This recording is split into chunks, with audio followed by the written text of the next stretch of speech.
The California Teachers Association, CTA, and the Institute for Teaching, IFT, present IFT Expo 2015, a series of presentations by IFT Grant recipients.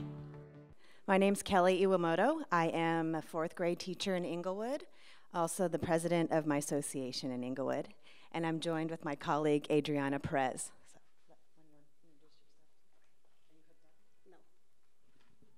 Hi, I'm Adriana Perez, and I am a kindergarten teacher at Bennett-Kew School in Inglewood, and I'm glad to be here today. I'm excited.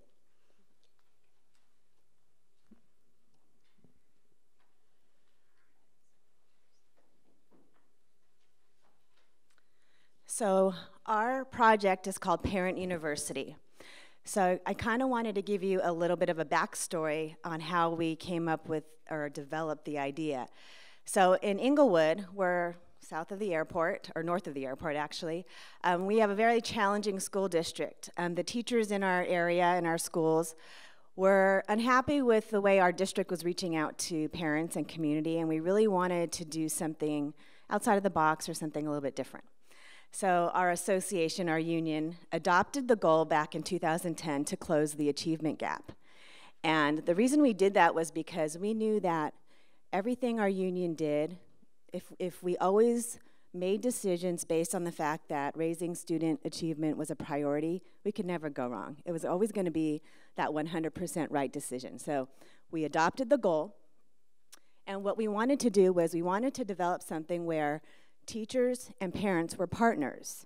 Not teachers teaching parents all the time, but really both of our groups learning from each other. So that was kind of the premise. It was just an idea. We were hoping to do something like that, but we had nothing set in stone. We were on the verge, our district was on the verge of state takeover. Our school board was mismanaging funds, we were running out of money, and so on top of wanting to reach out in a different way to parents, we knew we had to, because we didn't want parents pulling their kids out of our school district knowing that we were about to go into state receivership. We wanted to find a way to keep them in our schools. So in 2012, state takeover happened. And at that same time, we thought, okay, it's time now to act. So what we did was, we thought, why don't we apply for the CTA IFT grant? We don't know if we're gonna get it, but let's give it a shot. And in the meantime, because we weren't gonna find out until the summer, let's still start planning and get it developed, because we really didn't have a sure plan of how we wanted to move forward yet.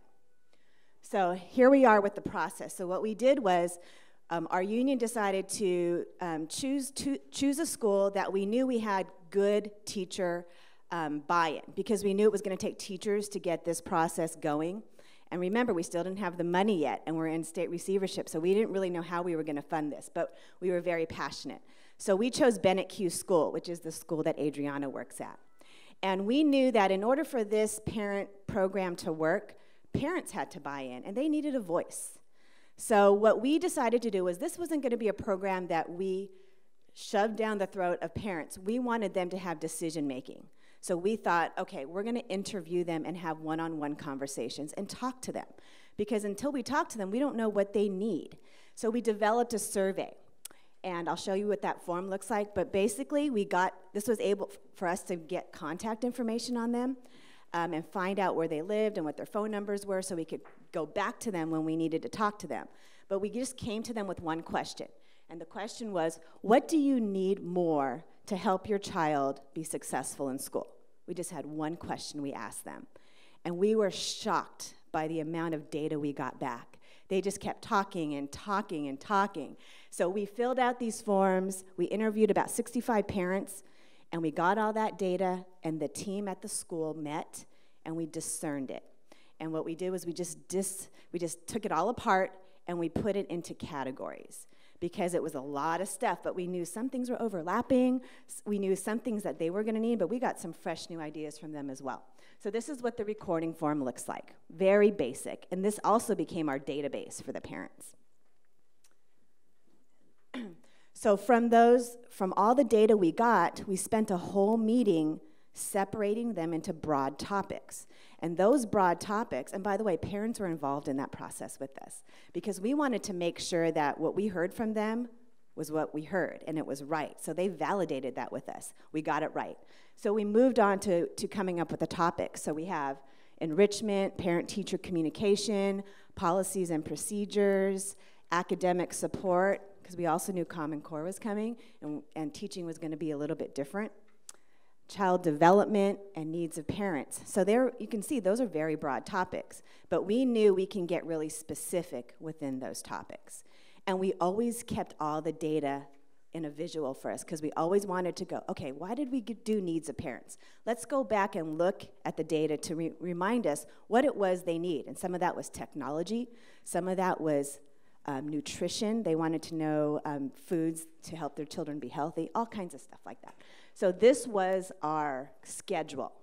We chose the first Thursday of every month, and we provided the parents this schedule at the beginning of the year at back to school night. So they knew every month what the topic was going to be.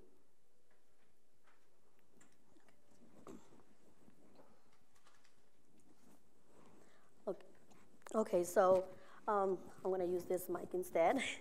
So once we had the workshops ready, we decided how are we going to go about doing these workshops? Who's doing what?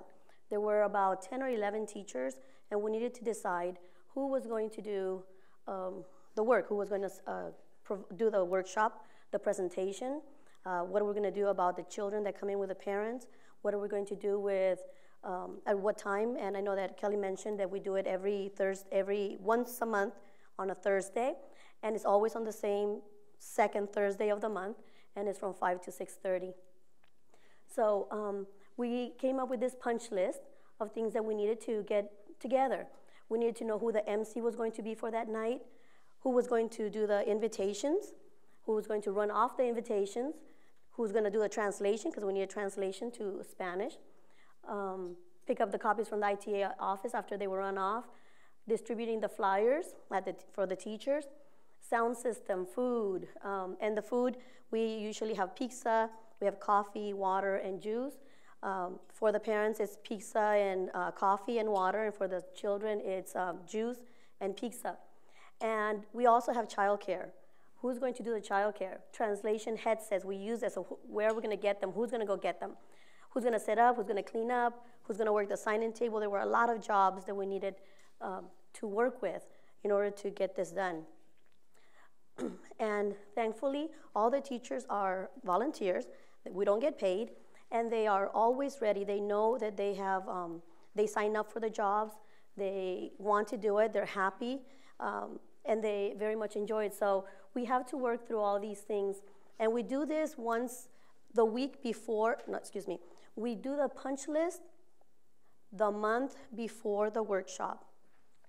So when we had our first workshop, we actually did the punch list the month before. But when we had the first workshop, after the punch list, we had the workshop, and then after that, we had a meeting a week after to discuss how did it go, what needed to change, what was good. And so at that time, we also do the punch list for the following workshop. So we've been doing that for the last 3 years, and it has really worked out well with this. Then besides doing, putting the workshops together and getting the jobs together, we've also had some field trips for parents. We went to the Getty Museum, to the LA County Museum of Art, to the California Science Center, and to UCLA. We got a bus. We had parents sign up during the workshops. We took them to these places. We provided food, and we only do them during the daytime. So they drop off their children. They get on the bus with us. We come back by 2 o'clock in time for them to pick up their children. Parents have been very excited about it. They ask for more field trips. They like the idea of going out, just them, and learning about new things and being able to experience things that maybe their children experience when they go on field trips, and then taking that back to their children. And okay, so in regards to the field trip, as I said, they're very excited, and they want more. And one of the things that the parents like to do is they like to take the kids back with them. So we've asked them in regards to whether they've taken their children back, and many parents have taken their children back and share that experience with them. Okay. And Kelly will talk about the next one. So and by now we got the grant, so we were really excited, and we thought we have funding. And like Adriana said, this was all done on a volunteer basis. So all the money went directly back to the parents and for supplies and all that stuff. So what we've realized, we're on our 3rd year of the IFT chapter grant, that we have really built meaningful partnerships with the parents. And so we have this quote from Cesar Chavez that pretty much sums it up. And what we have realized is that we have created something pretty great. So these are our parents and teachers getting together and just showing unity and showing strength. These are 2 parent partners that joined us at the last Good Teaching Conference in the South, and they actually co-presented with us at an IFT workshop, which shows that they felt safe with us and they felt comfortable, and they actually took over the whole show. We had to say, okay, your time is up, you're talking too much. They're really nervous. And then we want to end with a video. We have 2 videos of parents sharing their experiences about the program, so we wanted to end with that.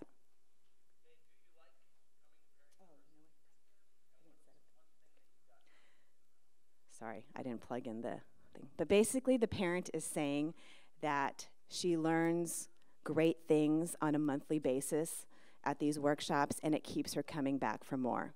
And what the teachers have realized as well is that the parents love just coming together, and it's blossomed into this great program that we're very proud of. So we are really happy to be able to share that with you today. So thank you for having us. Learn more about the Institute for Teaching and its commitment to strength-based teacher-driven change at www.teacherdrivenchange.org and follow us on Twitter @CTAIFT.